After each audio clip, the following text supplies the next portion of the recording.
J'écoute sur France, je sais pas sur quel poste d'ailleurs, sur France Culture, une émission concernant une religieuse, une jeune femme qui voulait entrer dans les ordres, comme on dit, je crois. Et le débat est justement autour de l'équinoxialité et de la socialité, en fait, dans mon langage à moi. C'est-à-dire, il faut changer de vie, mais tout en sachant assumer son passé.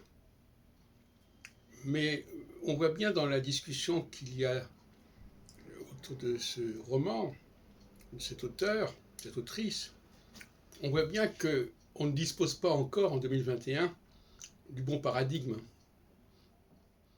Par exemple, là, on n'a jamais dit il va y avoir un aller-retour. On n'a jamais dit dans cette discussion, dans cette interview, qu'il y a un temps pour l'abandon du passé et puis il y a un temps où une volonté de réappropriation et un besoin, parfois même une hantise de retrouver le passé. On en est loin. On n'est pas encore avec ces schémas-là. Et en plus, on est encore moins dans le schéma d'une explication astrologique, cyclique, saturnienne de ce processus.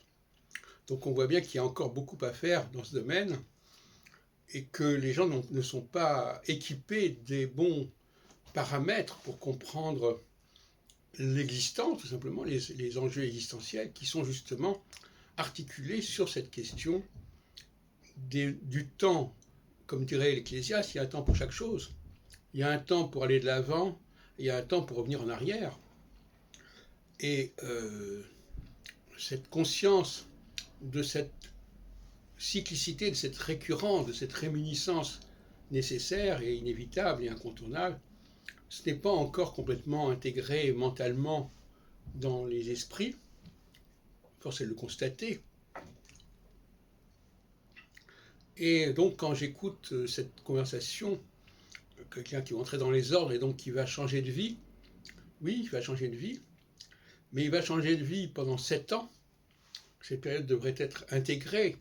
Tous les engagements que nous faisons ne peuvent pas durer au-delà de 7 ans, d'après mon système.